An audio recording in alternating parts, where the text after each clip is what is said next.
Bien, pues bienvenidos a todos.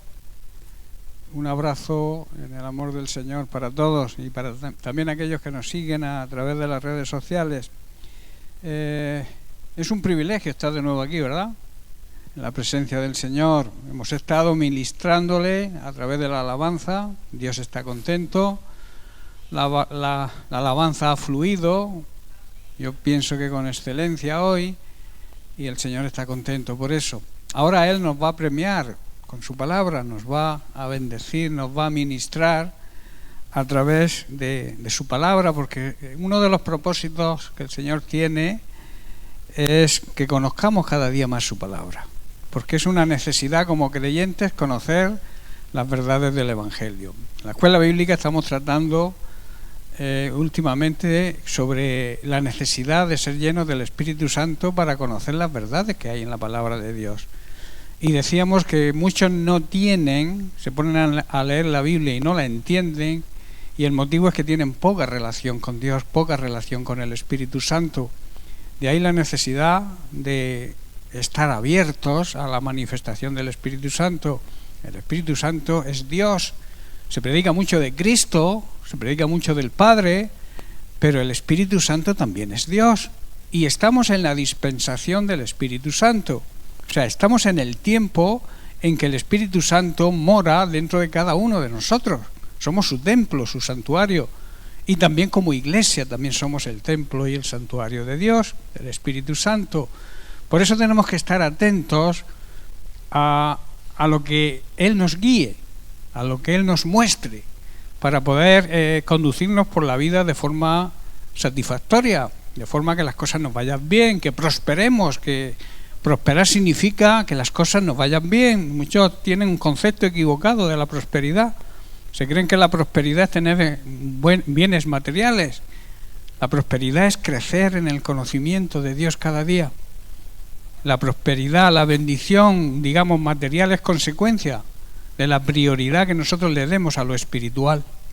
Entonces Dios nos sustenta, nos cubre nuestra necesidad, y eso es algo que conocemos, que hemos oído muchas veces, pero que nos cuesta entenderlo y tener la fe y la confianza de que Dios provee, porque Dios es un Dios justo.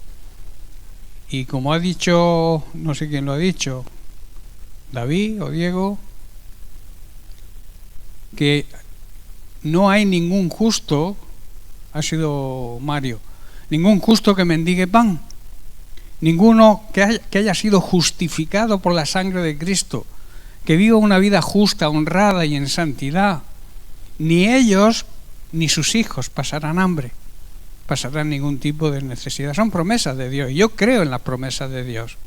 Pero claro está, nosotros tenemos que hacer nuestra parte para que Dios nos bendiga. Vamos a seguir con el tema que estamos tratando en las últimas semanas, que es que hemos sido nacidos para ser vencedores.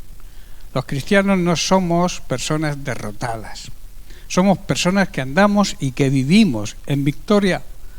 ¿Desde cuándo? Desde el momento en que nos convertimos en personas, en seres, en hijos de Dios, y eso ya es una gran victoria. Y a partir de ahí empezamos a vivir la vida plena y abundante que Jesús nos ofrece. Por eso debemos reflexionar, hacer un autoexamen y ver qué clase de vida estamos viviendo. ¿Vivimos en victoria o vivimos en derrota? ¿Qué significa vivir en victoria? Y decíamos, voy a hacer un corto resumen de lo que hemos estudiado hasta ahora, que debemos de considerar algunas cosas importantes. Primero, saber quiénes somos. Conocer nuestra nueva identidad en Cristo. Somos hijos de Dios, esa es nuestra nueva identidad. En los carnets de identidad pone el nombre y debajo pone hijo de fulanito, hijo de menganita, ¿verdad? Pues nosotros tenemos también una nueva identidad, un DNI espiritual, que pone que fulanito, Eusebio, Marisa, Antonio, Pepe, Juan, David, son hijos de Dios. Y eso tenemos que valorarlo. También debemos contar con nuestra aprobación de lo que es realmente la salvación, lo que es el Evangelio, pero no de una forma superficial, sino algo interior, que salga de lo más profundo de nuestro ser, que nuestro ser interior entienda y que tenga presente siempre la salvación de Cristo. En tercer lugar, necesitamos aprender a conocer, a cooperar con Dios, y esto lo hacemos solamente cuando nos rendimos a Él y nos ponemos a su servicio. Rendirse a Él conlleva ciertos beneficios. Tenemos una nueva libertad, nos trae libertad espiritual. Aunque somos guiados por el Espíritu Santo, tenemos libertad en el Espíritu. También nos da una nueva fidelidad. Al entender y al comprender que Dios es fiel con nosotros, nosotros entendemos que debemos ser fieles con Dios y serlo en todo. Y también, por último, una nueva forma de dar fruto. Y el fruto que Dios nos exige, ¿cuál es? El fruto de la santificación. Cristo nos santificó con su muerte y eso nos obliga a nosotros a vivir en santidad, vivir apartados del pecado, de toda inmundicia, de toda tradición diabólica, de todo pecado, en resumen. Dios planifica nuestra vida, pero Dios la planifica cuando nosotros respondemos a su llamado y respondemos de una forma positiva, pronta, total y en el momento en que Dios te lo pide, y además no ponerle condiciones. La integridad del cristiano, estuvimos hablando sobre la integridad de un cristiano. Una persona íntegra es una persona recta, honrada, intachable, digna de confianza, persona que te puedes fiar de esa persona. Una persona con integridad no se divide, no es de doble ánimo, no piensa hoy una cosa y mañana le dicen por ahí cualquier otra cosa y cambia de forma de pensar, de aficiones. La persona íntegra tampoco es hipócrita, no dice o no aparenta, no quiere aparentar lo que no es. De ahí que las personas íntegras no tienen nada que esconder y tampoco nada que temer, ¿verdad? Sus vidas son libros abiertos. Como decía Pablo, somos cartas escritas, no con tinta, ni con un bolígrafo, ni pluma, sino escritas por el Espíritu Santo de Dios. Y eso significa que nosotros tenemos que reflejar a Cristo, ser esas cartas que el mundo pueda ver la realidad de lo que es un verdadero cristiano. Una persona íntegra no miente. Una persona íntegra siempre dice la verdad. Decíamos y suelo decir que la mentira es como el deporte nacional. Todo el mundo miente. En este mundo todo el mundo miente. Pero nosotros como cristianos no debemos mentir. Jamás. No hay mentiras pequeñas, ni grandes, ni medianas, ni azules, ni verdes. Todo aquello que falta a la verdad es mentira. Amén. En el Salmo 26 David hace una gran declaración y una gran promesa a Dios. Dice el verso 11: mas yo andaré en mi integridad.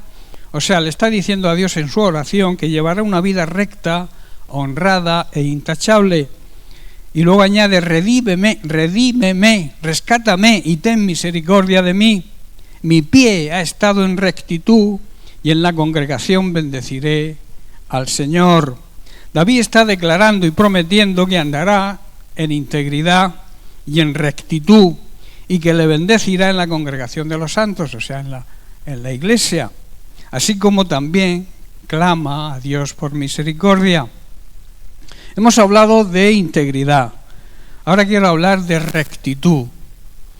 Para vivir en victoria, Dios nos llama a vivir una vida de rectitud, como decía David. Andaré en integridad y en rectitud. Son dos cosas, no es una. Una persona íntegra tiene que ser también recta en su manera de proceder. ¿Qué es rectitud? Rectitud, una persona recta no se inclina hacia un lado ni hacia el otro. O sea, no es una veleta. ¿Sabéis lo que es una veleta, no? Lo que mueve el viento y marca la dirección del viento. O sea, siempre mira hacia donde el viento la lleva. La persona recta mantiene la línea siempre, la línea recta, la línea a seguir. y su trayectoria no se balancea, se mantiene firme en su convicción, se mantiene firme en su fe. Los cristianos andamos por fe, y una persona cristiana recta, nadie la mueve de su fe. Nos mantenemos en fe siempre.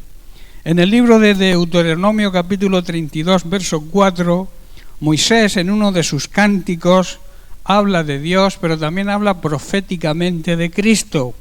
Dice, Él es la roca, cuya obra es perfecta, porque todos sus caminos son rectitud. Dios de verdad y sin ninguna iniquidad en Él. Dios es justo y recto. Dios, hermanos, es la roca. Sus obras son perfectas. Todo lo que hace es justo e imparcial. Él no tiene favoritos. Él es Dios fiel, se mantiene fiel a sus promesas y nunca actúa para hacernos daño. Al contrario, muchas personas que cuando nos viene algún problema, dicen, eso te lo ha mandado Dios porque te está castigando. Eso no es la mente, la rectitud, la misericordia y el amor de Dios. No es eso precisamente. Dios envió a su Hijo para cuidarnos, para sanarnos, para proveernos la salvación, no para condenarnos ni mandarnos enfermedades o cosas de este tipo que mucha gente achaca. Si leéis el libro de Job, sus amigos, yo los llamo amigotes, cuando cayó en la desgracia que cayó, con el permiso de Dios, Satanás fue el que le quitó a Job, la familia, sus posesiones y la salud. No fue Dios quien se la quitó. En cambio, sus amigos se dirigieron a él y le dijeron, ¿qué habrás hecho, Job, para que te venga todo lo que te ha venido? Como diciendo, ¿qué habrás hecho contra Dios que te ha castigado? Pero Dios no castiga, Dios salva. Y salva a través de Cristo, no hay otra salvación. Y nosotros tenemos que entender eso y hacérselo entender a la gente que nos rodea. Que a veces, al no conocer bien la palabra de Dios, caemos en error. Y a veces aceptamos errores que no deberíamos aceptar. Por eso Santiago capítulo 5, verso 12, nos hace una gran advertencia. Dice, pero sobre todo, hermanos míos, no juréis ni por el cielo, ni por la tierra, ni por ningún otro juramento, sino que vuestro sí sea sí, eso es de ser una persona recta, y vuestro no sea no, para que no caigáis en condenación. No debemos jurar, hermanos, ni por el cielo, o sea, por los que están, los que habitan en el cielo, ni por los que están aquí en la tierra. A veces juramos por mis hijos. Eso es un tremendo disparate. No podemos. Eso es poner en juego, en peligro, incluso la vida física de nuestros hijos. O por tu padre, juro por mi padre, o juro por mi madre. Eso es una aberración. Nunca podemos jurar ni por lo que están en el cielo, por lo que habitan en el cielo, ni por los que habitan aquí en la tierra. Ni por ninguna otra cosa, añade el apóstol. Cuando decimos sí, que sea sí. Y cuando decimos no, que sea no. No hay término medio, no hay medias tintas. No vaya a ser, dice Santiago, que por no cumplir con nuestra palabra tengamos problemas. Y los problemas más graves los tendremos con Dios. Con lo cual podemos llegar a la condenación, hermanos, por no cumplir con la palabra dada. Dios tendrá que aplicar su justicia, porque Dios, aparte de amor, es justicia. Dios es amor, claro que es amor, pero también es un juez justo. Y el amor y la justicia siempre caminan juntas. Eclesiastés capítulo 5, verso 4, Salomón dice lo siguiente: cuando a Dios haces promesa, no tardes en cumplirla, porque Él no se complace en los insensatos, en los necios que prometen y no cumplen. Por eso añade, cumple lo que prometes. Ahora, ¿qué es prometer? Es obligarse, adquirir una obligación, comprometerse a hacer algo, comprometerse a decir algo o a dar algo. Si tú te comprometes a darle a Dios lo que le pertenece, no dejes de cumplirlo porque te está jugando la salvación. Así de claro te lo digo, porque es que está escrito ahí. Cumple lo que prometes para que no caigáis en condenación. Cuando le hagamos una promesa a Dios, no debemos tardar en cumplirla, porque a Dios no le agrada y llama necios a los que no cumplen lo que prometen. Debemos cumplir todas las promesas que le hagamos a Dios y también las promesas que nos hagamos unos a otros. Si no has de cumplir con tu promesa, con tu palabra, dada a Dios o a los hermanos o a las personas que nos rodean, mejor es que no prometas. ¿Estáis entendiendo? Es lo mismo que cuando nosotros vivimos en pecado, mejor que no prediques el Evangelio, cállate, porque estás pisoteando el nombre de Cristo.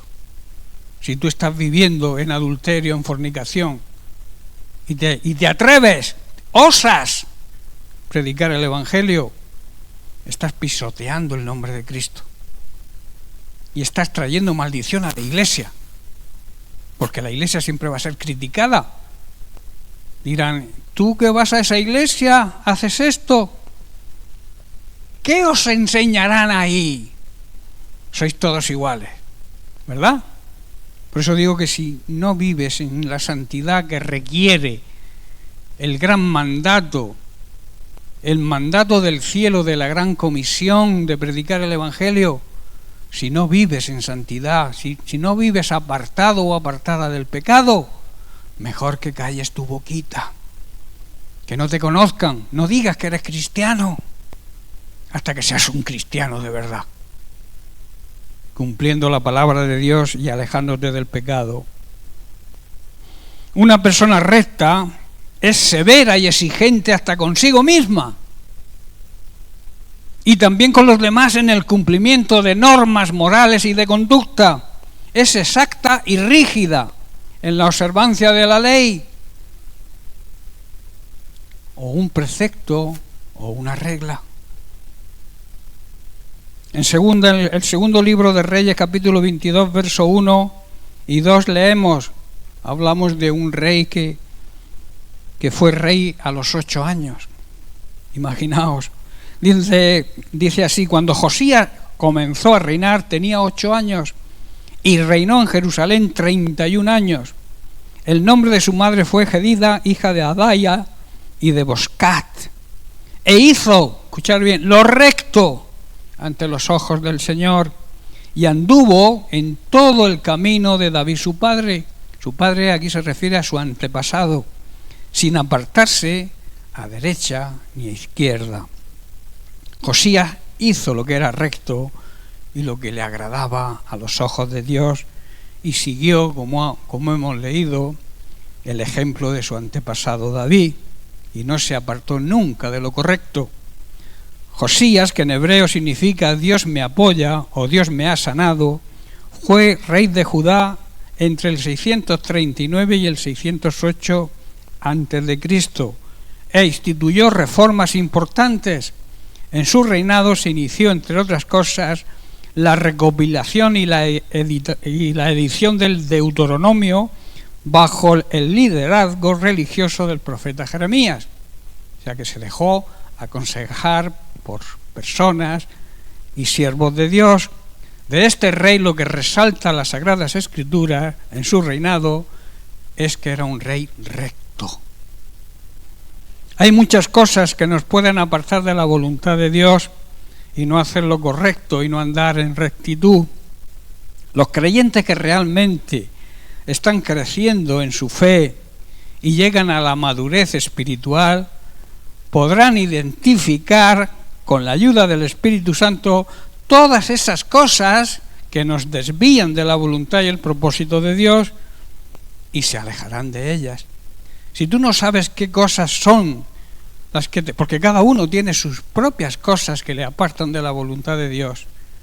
Si necesitas saberlas, ponte en contacto con el Espíritu Santo, que Él te va a mostrar qué debes cambiar en tu vida, cuáles son esas cosas. Un ejemplo podría ser la ambición de la persona rica por querer más. Pero también la pobreza que lleva a la persona pobre a quejarse y a renegar contra Dios. ¿Estáis entendiendo? Los dos términos son malos. Cosas diferentes, por diferentes situaciones.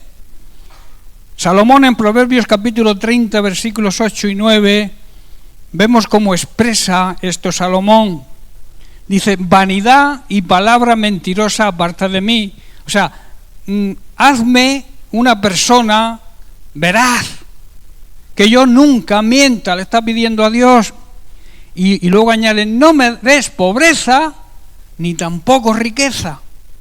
Manténme del pan necesario. No sea, dice Salomón, que me sacie y te niegue, y te diga, ¿para qué necesito yo a Dios con lo bien que vivo? ¿Verdad? ¿Quién es Dios? O que siendo pobre, robe, hurte y blasfeme el nombre de mi Dios. Primero debemos pedirle a Dios ayuda para no mentir nunca. Esa es la primera condición que vemos aquí en este pasaje. Y en segundo lugar, pedirle a Dios que no nos dé pobreza ni tampoco riqueza, sino que cubra nuestra necesidad, que nos dé lo que necesitamos. Porque solo lo suficiente es lo que Dios nos da. Él cubre tu necesidad. Igual te da algún capricho, que también de vez en cuando nos da algún capricho. Si nos comportamos bien, como cualquier padre le hace regalos a su hijo, si se comporta bien, pero también lo castiga cuando el niño se comporta mal, ¿verdad? Pero Dios siempre cumple la necesidad de sus hijos. Si nos hacemos ricos, podríamos negar a Dios y decirle, ¿quién es el Señor? No te necesito para nada, ¿verdad? Podríamos llegar a decirle eso. Si tú tienes de todo y de sobra, ¿para qué necesitas a Dios? Y si somos demasiado pobres, podríamos robar, ¿verdad? Que eso está prohibido por la palabra de Dios, no podemos robar. Y renegar y ofender el santo nombre de Dios, que es a lo que se le llama blasfemar. Al identificar estas cosas y aceptarlas como un problema, tenemos la posibilidad de no permitir que seamos desviados de la voluntad de Dios, y por tanto los demás verán nuestra disposición a cambiar.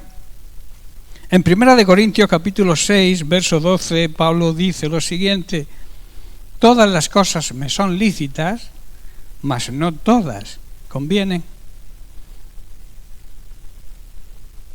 Y en 1 Corintios capítulo 10, verso 23 dice, todo me es lícito, pero no todo conviene. Todo me es lícito, pero no todo edifica. O sea, tú puedes hacer lo que te dé la gana. Dios te da el libre albedrío, la libertad de decidir en tu vida. Pero que sepas que algunas cosas, si las haces, te irá mal. Y otras, te irá bien. Y lo más probable es que si te dejas llevar por los deseos carnales, cojas ataduras que te costará salir de ellas. ¿Estáis entendiendo? No me dejaré controlar, dice Pablo más adelante, por ninguna de ellas. Cuando tú le das prioridad a las cosas que de alguna manera son lícitas, o sea, yo puedo hacer lo que quiera, tengo libertad para hacerlo, pero debo saber que esa libertad me puede llevar a la ruina o al éxito, ¿verdad? Depende de la forma que lo hagamos. Debemos saber que hay que asimilar que necesitamos aprender a ser perfectos. Perfección humana, claro está, la cual llegó y logró Jesucristo, como hombre, como persona, como ser humano. A la perfección de Dios nunca vamos a llegar, pero sí existe la perfección humana. la cual la logró Jesucristo siendo un hombre, y a vivir una vida recta, sin desviarnos de la verdad. Pero sigamos con el ejemplo de Josías y volvamos al versículo de segundo de Reyes, capítulo 22, verso 2. Repito, e hizo lo recto ante los ojos de Dios y anduvo en todo el camino de David su padre, sin apartarse ni a derecha ni a izquierda. Esto es simbología de la rectitud. Empezó su reinado, como hemos dicho, muy joven, 8 años, y tuvo la sabiduría de dejarse aconsejar y seguir el ejemplo de su antepasado David y también del profeta Jeremías. Y gracias a eso se condujo rectamente, sin apartarse ni a derecha ni a izquierda. Cuando un creyente decide adquirir compromiso de servicio a Dios, siempre va a tener oposición, con el fin de crear desánimo y apartarle del plan de Dios. Este es el trabajo de nuestro enemigo, el diablo, y que utiliza a sus servidores para precisamente traernos desánimo, desaliento y que arrojemos la toalla. En esas circunstancias, escuchar bien, es de sabios seguir el consejo de aquellos que nos dirigen o nos dirigieron y hoy nos dirigen espiritualmente, y que Dios ha puesto para nuestra edificación y para nuestra madurez espiritual. Es como si estás enfermo y no vas al médico, como si tienes hambre y no comes, como si tienes sed y no bebes. Dios ha instituido padres espirituales, ministerios en su iglesia, para que seas edificado, nunca destruido. Y si alguna vez se te pone en disciplina, es para tu edificación, no para tu destrucción. No sé si entendéis. La mayor prueba de amor, o una de las mayores pruebas de amor de Dios, es cuando nos disciplina. Porque un buen padre a sus hijos disciplina. Los pone en disciplina para que vivan en orden y sean hombres el día de mañana de bien y que vivan en rectitud. Pero hay personas que no aceptan, no lo aceptan. Quieren autodisciplinarse ellos mismos. Pero eso no funciona así. Dios ha puesto, igual que en el mundo hay autoridades, para que haya un orden, porque si no hubiera autoridades en este mundo, lo contrario a la autoridad y al orden, ¿qué sería? El caos, la anarquía, el Génesis, o antes del Génesis. ¿Cómo estaba la tierra antes del Génesis? Desordenada y vacía. ¿Cómo estaba nuestra vida antes de conocer a Cristo? Desordenada, vacía. Pero Cristo vino a poner orden y a llenarnos de su amor, de su misericordia, de su bondad, y proveernos de todo lo necesario cuando somos verdaderos hijos de Dios. Porque no todo aquel que dice que es hijo de Dios es hijo de Dios. A veces decimos que somos hijos de Dios porque nos conviene, pero cuando nos va bien la cosa, como nos olvidamos de que somos hijos de Dios y que le debemos un respeto, una obediencia a Dios, tengamos más o tengamos menos. Amén. Por eso en Hebreos capítulo 13, verso 7, el escritor de Hebreos dice: acordaos de vuestros pastores, reconocer su labor y sus buenos consejos, que os hablaron la palabra de Dios. Considerar, o sea, tener en cuenta cuál haya sido el resultado de su conducta.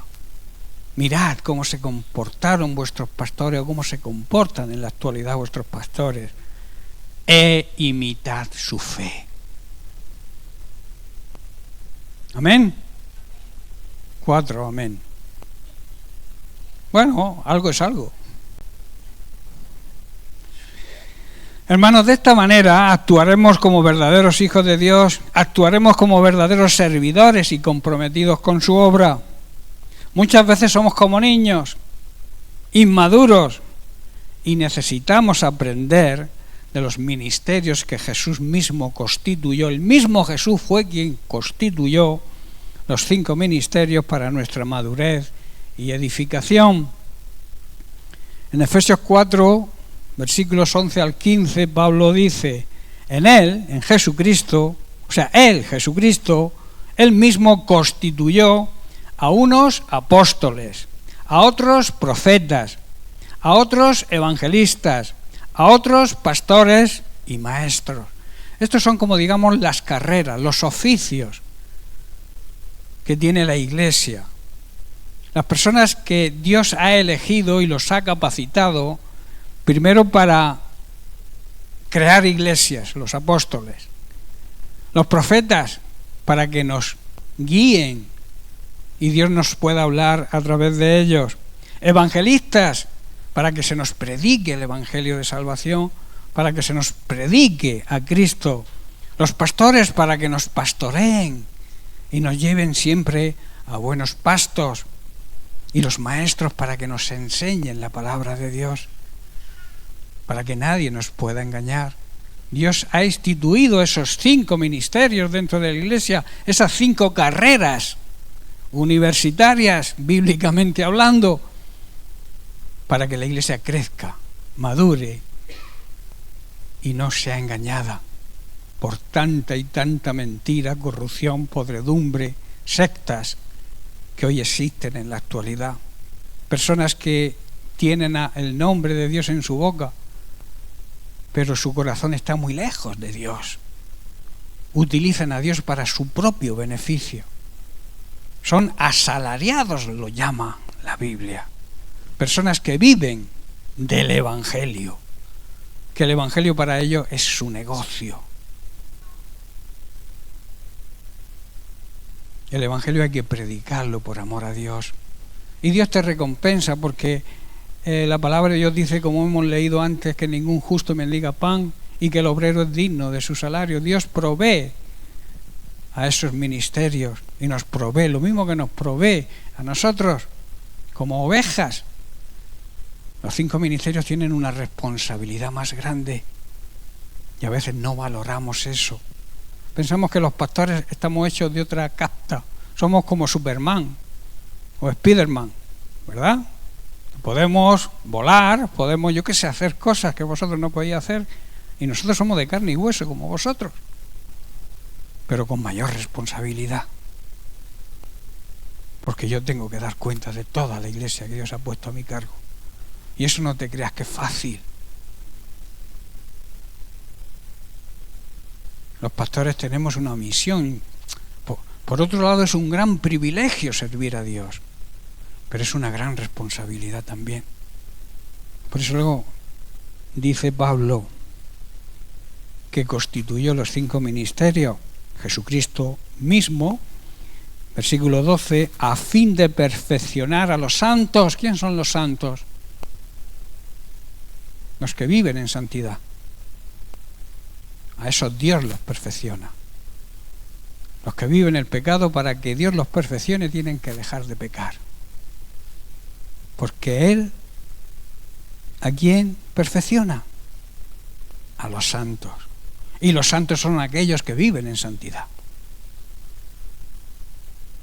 A los que viven en pecado no se les llama santos, se les llama pecadores, que es todo lo contrario a la santidad. Y están preparados para la obra del ministerio, perfeccionándonos para la obra del ministerio. ¿Cuál es nuestro ministerio? ¿Cuál es nuestra obra? La gran comisión. Testificar de Cristo. Vivir una vida que refleje la vida de Cristo, para que otros puedan alcanzar la salvación que nosotros ya hemos alcanzado. Y para la edificación, además para la edificación de la Iglesia, del cuerpo de Cristo. Dice, hasta que todos lleguemos a la unidad de la fe. Esa unidad tiene que ser en el Espíritu. Cualquier unidad no vale. Todos metidos en el mismo saco, todos aquellos que se llaman cristianos, el ecumenismo quiere meterlos todos en el mismo saco. Pero nada que ver.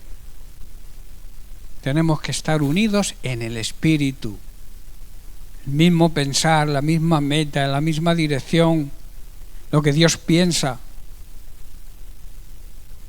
en unidad espiritual, en el Espíritu, y del conocimiento además del Hijo de Dios, a un varón perfecto, aquella persona que anda en rectitud, a la medida que instituyó Cristo. Porque Cristo fue recto siendo hombre. Que a veces mucha gente piensa, es que Cristo era Dios y los sufrimientos, Él no sufrió como yo hubiera sufrido. No, Él sufrió como hombre. Él se despojó de todos sus privilegios de ser Dios. Y se hizo hombre y sufrió de la misma forma que sufriríamos nosotros en el mismo camino que Él llevó, en la misma cruz. Por eso Él fue perfecto humanamente hablando. Y nosotros tenemos que llegar a ese tipo de perfección, a ese tipo de rectitud, que lleguemos a parecernos a Cristo, hermanos, cada vez más, para que ya no seamos niños inmaduros, llevados por doquier de todo viento de doctrina. Hoy me dicen una cosa, me la creo, mañana me dicen la contraria, pues me la creo más porque la persona que me lo ha dicho es más guapa, o me lo ha dicho con más cariño. Son personas necias. Tenemos que tener sabiduría de lo alto para saber quién nos manipula. Hay mucha manipulación cristiana, entre comillas, hoy en día. Porque dice, por estratagema de hombres que para engañar emplean con astucia las artimañas de la mentira, del error, sino que siguiendo la verdad en amor, crezcamos en todo en aquel que es la cabeza. Esto es Cristo. Cristo es la cabeza y nosotros tenemos que crecer con Él. Él llegó a la perfección humana absoluta y nosotros como su cuerpo podemos llegar también. Pero para eso debe haber un propósito de cambio radical en nuestra vida. Por eso el título de toda esta meditación que llevamos ya varias semanas es que somos vencedores. Y cuando no tenemos victoria porque no andamos de la manera correcta como Dios quiere que vivamos, entonces fracasamos.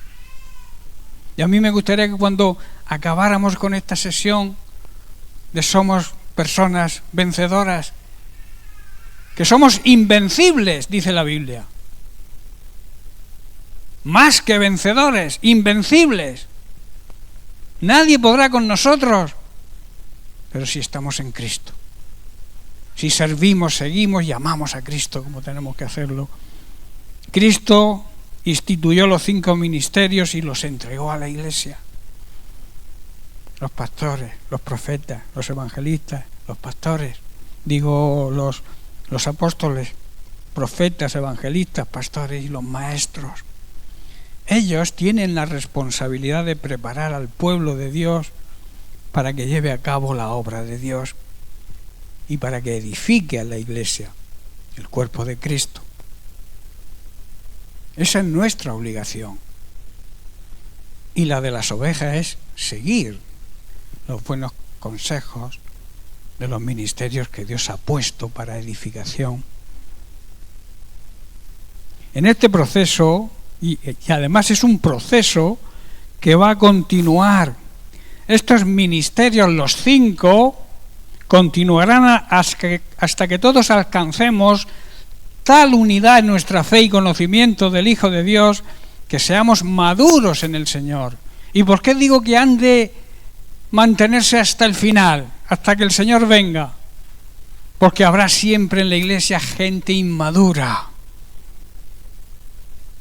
Hay doctrinas por ahí que dicen que hay algunos de los ministerios que ya no son para este tiempo. Falso. Mientras que haya alguien inmaduro, recién convertido en una congregación, siempre son necesarios los 5 ministerios. Siempre. ¿Hasta cuándo? Hasta que el Señor venga, se lleve a su Iglesia, se lleve también a los 5 ministerios que ya no podrán estar aquí en la tierra, Y entonces, claro, desaparecerán esos 5 ministerios porque se irán con el Señor junto con la esposa del Cordero, su iglesia. ¿Estáis entendiendo? Por eso cualquiera que os diga por ahí los profetas no son para este tiempo, o los evangelistas, ahora son los pastores y los maestros solos, o cualquier barbaridad de ese tipo, rechazarla. Por eso, repito, necesitamos ser instruidos en la palabra de Dios para que nadie nos engañe.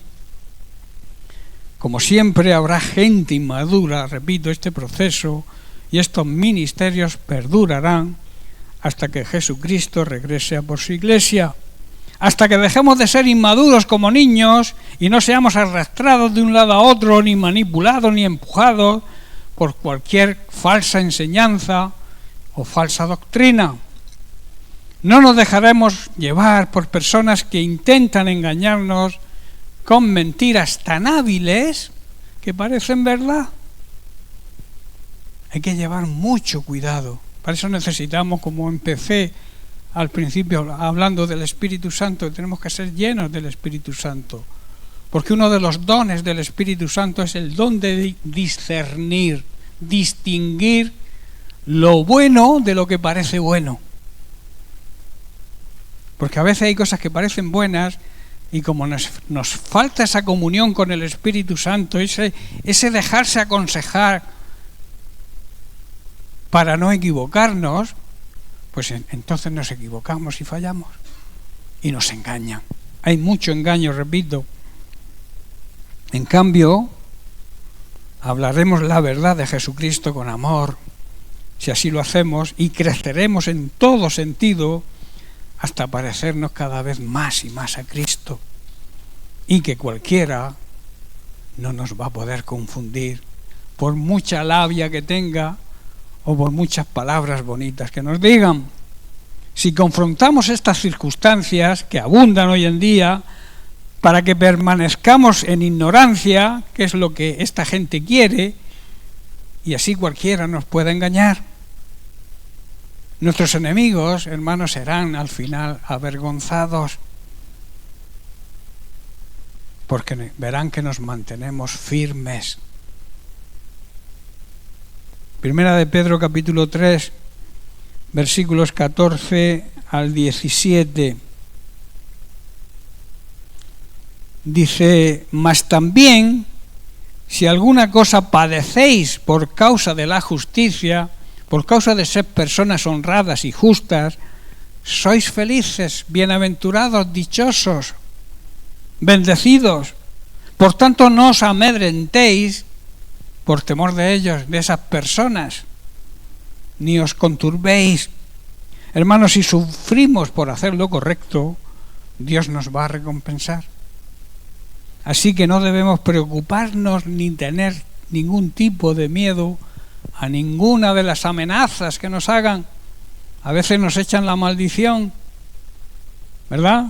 Cuando no aceptamos sus ofertas, cuando no aceptamos lo que ellos nos proponen, nos maldicen, hablan mal de nosotros, que es lo que significa maldecir.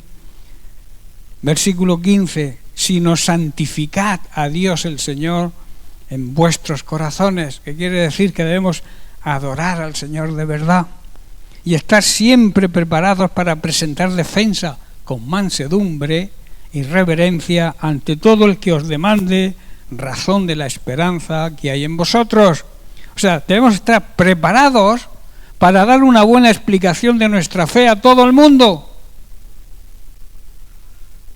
Tenemos que estar preparados, instruidos, enseñados, repito, para que estas personas no nos engañen y podamos darle una respuesta que los avergüence. ¿Estáis entendiendo? Verso 16: teniendo buena conciencia. Eso es necesario, que nuestra conciencia no nos reprenda, y hacerlo con humildad y respeto, porque todas las personas, creyentes o no creyentes, están hechas a imagen y semejanza de Dios. Y piensen lo que piensen, nos maldigan, no nos maldigan, nos bendigan, no nos bendigan, son criaturas creadas por Dios a su imagen y tenemos que considerar eso y respetar. Hablarles con autoridad, pero con respeto. No podemos decirle a una persona, por muy amigo que sea, tú te vas a condenar porque tú eres un pecador. No empecemos con las amenazas. El que amenaza, el que condena, ¿quién es? El diablo. Y cuando tú condenas o amenazas, ¿qué papel estás haciendo? El papel del diablo. Jesús se mantuvo siempre en la verdad. Él no engañó jamás a nadie. Pero era tajante. Hablaba con amor, pero con autoridad. Y eso es lo que tenemos que aprender nosotros de nuestro Señor y Salvador Jesucristo. No dejarnos engañar. Presentar la verdad. Con autoridad, pero con espíritu de mansedumbre y humildad. Jesús dijo, aprended de mí, que soy manso y humilde de verdad. Amén. Para que, teniendo buena conciencia, para que en lo que murmuran de vosotros como malhechores, que a veces nos tratan de gente que generamos odio, ¿verdad? Hoy en día en la sociedad los cristianos se nos llaman personas porque no aceptamos ciertas tendencias, ciertas leyes que han aprobado que no las aceptamos porque violan la palabra de Dios. Por no aceptarlas nos consideran hacedores de odio, generadores de odio. Eso es lo que está diciendo aquí, para que en lo que murmuran de vosotros como malhechores, sean avergonzados los que calumnian vuestra buena conducta en Cristo. Serán avergonzados, está diciendo, al ver la vida recta que llevamos. Pero si nosotros nos enfrentamos de alguna manera a esas tendencias, pero nuestra vida deja mucho que desear, les estaremos dando la razón, ¿verdad? A que hablen mal de nosotros. Pero si nuestra vida es recta, si nosotros defendemos nuestros principios basados en la Biblia, porque somos creyentes, creemos en Dios, pero no maldecimos a nadie, sino que lo hacemos con amor y con mansedumbre y con humildad, ellos serán avergonzados y no nosotros, ¿verdad? Porque dice, porque mejor es que padezcáis haciendo el bien, si es la voluntad de Dios, que haciendo el mal. Yo prefiero padecer haciendo el bien, siempre estaré de acuerdo con mi conciencia. El Espíritu Santo no me va a decir nada malo de lo que estoy haciendo, pero voy a sufrir más si hago el mal. Aparte de que la gente se va a volver en contra nuestra, también tendremos a Dios en contra nuestra al hacer el mal.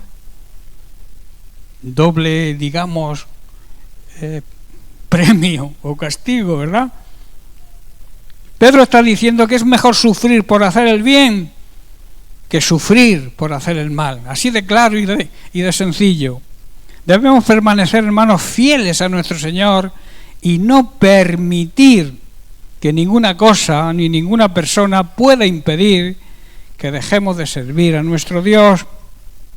Debemos así aprender y seguir el ejemplo de Josías, este rey que empezó a los 8 años a reinar, haciendo lo bueno, lo recto, lo correcto en toda nuestra manera de comportarnos, aprendiendo y madurando, siguiendo el ejemplo de aquellos que Dios ha puesto en autoridad espiritual sobre nosotros.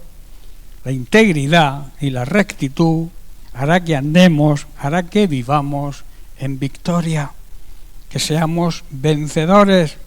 Por eso debemos seguir el ejemplo de Jesús de humildad, de integridad y de rectitud. En él se asocian todas estas cualidades y virtudes. En Juan capítulo 13, versos 15 al 17, vemos a Jesús después de un acto de humildad y ejemplo lavando los pies de sus discípulos. Dice, porque ejemplo os he dado, para que como yo he hecho, vosotros también hagáis. Está diciendo, debéis seguir mi consejo, debéis seguir mis enseñanzas, debéis seguir lo que yo hago y hacer lo mismo. de cierto os digo, el siervo no es mayor que su señor, ni el enviado es mayor que el que lo envió. Si sabéis estas cosas, bienaventurados seréis si las hiciereis. Si tú sabes hacer lo bueno y no lo haces, ¿qué te ocurre? Que estás pecando. Por eso dice, si supierais hacer estas cosas, seréis bendecidos, seréis bienaventurados. Jesús fue un ejemplo a seguir en toda su vida terrenal. Todo lo que dijo que hiciéramos, Él lo hizo primero. Amén. Marcando así un modo diferente de vida, la vida que a Dios le agrada, una vida de humildad y de servicio a Él y también a los demás. Y sobre todo nos enseña la necesidad de buscar siempre hacer la voluntad del Padre. Jesús siempre hizo la voluntad del Padre, sometió su propia voluntad a la voluntad del Padre. Estas son cualidades, hermanos, esenciales en la vida de un creyente verdadero. En el pasaje que nos ocupa, Jesús nos demuestra precisamente estas cualidades: humildad, servicio y la búsqueda de la voluntad de Dios. También nos enseña que para Dios, aunque tengamos diferentes cualidades, tenemos el mismo valor. El mismo valor, diferentes cualidades, diferentes funciones y diferente responsabilidad. Pero en cuanto al valor, todos valemos para Dios lo mismo, porque se pagó el mismo precio, la sangre de Cristo. En Romanos capítulo 2, verso 11, Pablo habla del justo juicio de Dios. Dice, porque no hay acepción de personas para con Dios. Para Dios no hay diferencia de personas. Dios no tiene favoritos. Por ese motivo Jesús fue enviado y nació en un pesebre. Podía haber nacido en un palacio, ¿verdad? Y nació en un pesebre esa es la primera muestra de humildad, para que todos tengan acceso, sean de la condición que sean, tengan acceso a Él. Jesucristo vino a esta tierra, y ya estoy terminando, con la función de salvar a toda la humanidad. De ahí la universalidad de la salvación, que quiere decir que la salvación está a disposición universal. Todo el mundo tiene acceso a la salvación, pero el paso tenemos que darlo nosotros. Tú tienes acceso a entrar por una puerta, ¿verdad? El portero no te va a decir nada, tienes acceso, tienes la entrada, vas a poder entrar, pero tienes que andar hacia la puerta, ¿verdad? Abrirla y cruzarla. Ese trabajo no lo va a hacer nadie por ti. El portero está allí y te dice pasa, pero si tú no vas, no entras. Jesucristo vino a esta tierra, repito, con el propósito de traer salvación a toda la humanidad. En Juan capítulo 3, versos 16 y 17, así hemos leído muchas veces este versículo, pero quizás sea necesario que lo leyéramos cada día para que no se nos olvide. Jesús mismo lo declara, palabras que oímos, repito, muy a menudo, pero que es necesario que no las olvidemos. Dice, porque de tal manera amó Dios al mundo, a todas las personas de este mundo, a toda la humanidad, que ha dado, que ha entregado, que ha regalado, dice otra traducción, a su Hijo unigénito, para que todo aquel que en Él cree no se pierda y tenga la recompensa, la herencia de la vida eterna. Porque no envió Dios a su Hijo al mundo para condenar al mundo. ¿Para qué lo envió? Para que el mundo sea salvo a través de Él. Aquí queda demostrada la universalidad de la salvación al mundo. Aquí la palabra mundo significa a todas las personas que habitan en este mundo. Si nos consideramos servidores y seguidores de Cristo, debemos aprender de Él. Debemos aprender a imitar su conducta. Y termino con el versículo 17 de Juan 13. Vemos la clave de esta enseñanza. Si sabéis estas cosas, bienaventurados seréis si las hiciereis. Ahora que sabemos estas cosas, Dios nos bendecirá cuando las hagamos. ¿Estáis entendiendo? Si las sabemos y no las hacemos, no hay bendición. La bendición está cuando se sabe hacer las cosas y se hacen. Lo que Jesús nos quiere enseñar es que no basta con saber las cosas, sino que hay que ponerlas en práctica, hay que hacerlas. No basta con conocer la palabra de Dios, hermano, no basta con conocerla. Debemos aplicarla a nuestra vida. Debemos tomar la medicina para que la enfermedad del pecado desaparezca. Cristomicina es la solución. Termino con el versículo que nombré antes, Santiago capítulo 4, verso 17. El apóstol declara: y al que sabe hacer lo bueno, el que sabe hacer las cosas bien y no las hace, le es contado como pecado. Por eso no te escabullas cuando sepas hacer algo y que lo haga otro, porque estás pecando. Así de claro te lo dice la palabra de Dios. El apóstol Santiago no tenía pelos en la lengua, como yo suelo decir cuando hablo del apóstol Santiago. Él hablaba muy clarito. Si tú sabes hacer algo, si tú tienes un ministerio, si tú tienes algo que el Señor quiere utilizarte y no lo haces, estás pecando. Santiago nos recuerda, y termino, que es pecado saber lo que se debe hacer y luego no hacerlo. Amén. Bien, pues que el Señor os bendiga y seguiremos la semana que viene. Tema de la semana que viene, hemos hablado en semana, no sé si fue la semana pasada o esta, hemos hablado de la mentira. La semana que viene hablaremos de la verdad, que es todo lo contrario a la mentira. Que Dios les bendiga.